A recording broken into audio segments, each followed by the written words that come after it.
Houve um tempo em que a paz de Israel parecia um sonho distante. O povo vivia com medo, cercado por inimigos que pareciam sempre maiores, mais fortes e mais bem preparados. E no meio desse cenário, há uma história que precisa ser contada.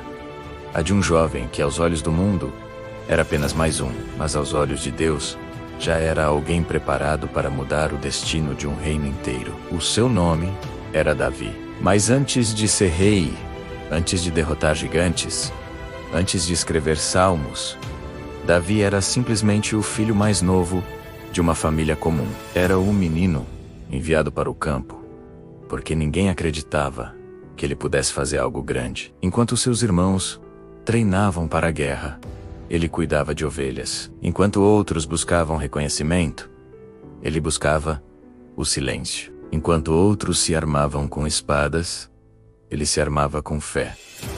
E é nesse ponto que a história realmente começa. Israel estava diante de um desafio impossível. Um gigante de quase 3 metros, chamado Golias, colocava-se no vale todos os dias, por 40 dias seguidos, desafiando o povo de Deus.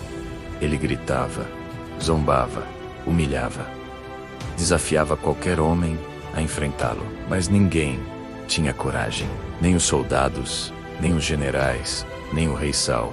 O medo tinha paralisado uma nação inteira. E foi nesse cenário que Davi chegou, não como um guerreiro, mas como um entregador de pão e queijo para os seus irmãos no campo de batalha. Ele não estava ali para lutar, nem imaginava que o seu nome seria lembrado por gerações. Ele só queria obedecer ao pai. Mas às vezes, o destino encontra pessoas comuns em tarefas comuns. E é exatamente aí que as coisas começam a mudar. Quando Davi ouviu o desafio do gigante, algo dentro dele queimou. Não era orgulho, não era vontade de ser herói.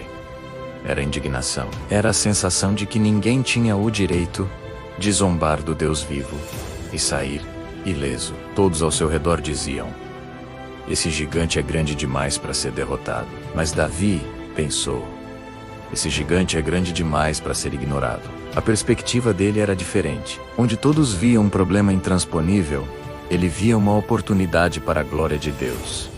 E assim, ele fez o impensável.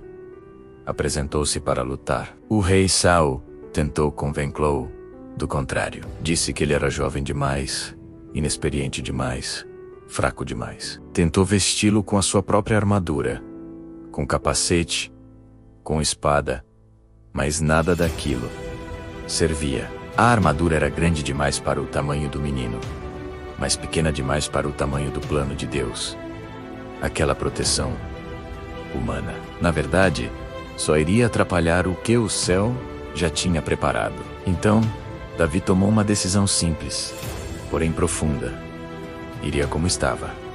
Pegou o seu cajado, escolheu 5 pedras lisas do riacho, segurou a mesma funda que usava para proteger as ovelhas, e caminhou para o campo de batalha, com as ferramentas que ele já dominava, com a confiança que ele já tinha construído. Golias riu. O exército inimigo riu. Até o próprio exército de Israel duvidou. Era uma cena quase cômica. O maior guerreiro de uma nação contra um pastor adolescente. Mas é aqui que a história nos ensina uma lição poderosa.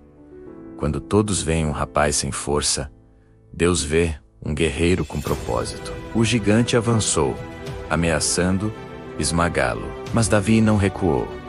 Ele correu, não como quem foge, mas como quem acredita que foi chamado para aquele momento. A funda girou no ar, e a pedra voou, com uma força que não vinha dele. E num silêncio que durou um século, Golias caiu ao chão.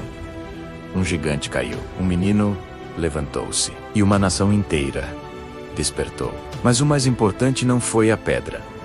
Não foi a funda. Não foi a precisão do arremesso. Foi a fé simples que dizia: Deus, trai-me para este momento quando ninguém estava a ver. Davi não aprendeu a vencer gigantes na guerra. Ele aprendeu no anonimato. No campo, lutando com leões e ursos que ninguém viu, enfrentando batalhas que ninguém aplaudiu, cantando canções que ninguém ouviu. Porque o céu sempre prepara em segredo aqueles que serão usados em público.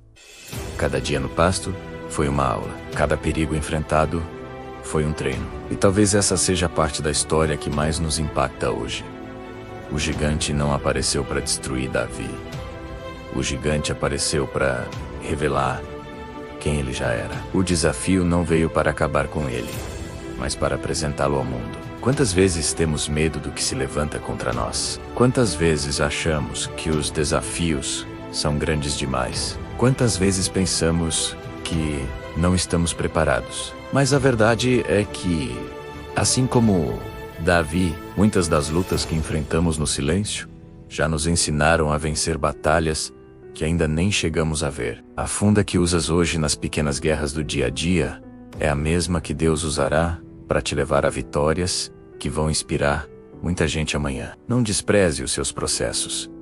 Não ignore as suas pequenas lutas. É nelas que a sua força está a ser construída. E quando Davi venceu, o impossível aconteceu. Um exército que estava paralisado pelo medo tornou-se corajoso. Um povo que se achava derrotado começou a avançar. Um menino que ninguém levava a sério tornou-se a prova viva de que Deus escolhe os improváveis para realizar o impossível. A vitória de um homem inspirou uma nação inteira a acreditar novamente. Essa história viraliza há milhares de anos, porque ela fala com algo que existe dentro de todos nós. A sensação de que fomos feitos para algo maior do que aquilo que estamos a viver agora. Ela lembra-nos que gigantes podem aparecer, mas não para nos destruir, e sim para revelar a nossa força escondida, e que Deus não precisa de pessoas extraordinárias, apenas de pessoas disponíveis. Assim como Davi naquele vale, talvez hoje também estejas a carregar apenas 5 pedras e uma funda. Talvez ninguém veja o que Deus está a construir em ti. Talvez te sintas pequeno demais para o tamanho do desafio que tens pela frente. Mas lembra-te, gigantes caem, medo cai, dúvida cai. Tudo isso cai quando alguém decide confiar no Deus que transforma anônimos em vencedores. E assim termina esta história. Não com um menino a derrotar um gigante, mas com um gigante a revelar o guerreiro que já existia dentro de um menino. A sua vitória não começou no vale, mas sim nos campos, na sua fidelidade diária. Que essa história te inspire a olhar para os teus próprios gigantes não com medo, mas com a certeza de que eles existem para revelar a força que já está em ti. Se esta mensagem te tocou, partilhe este vídeo com alguém que precise de ouvir isto hoje. Não te esqueças de subscrever o canal para mais histórias como esta. Obrigado por assistires e até a próxima.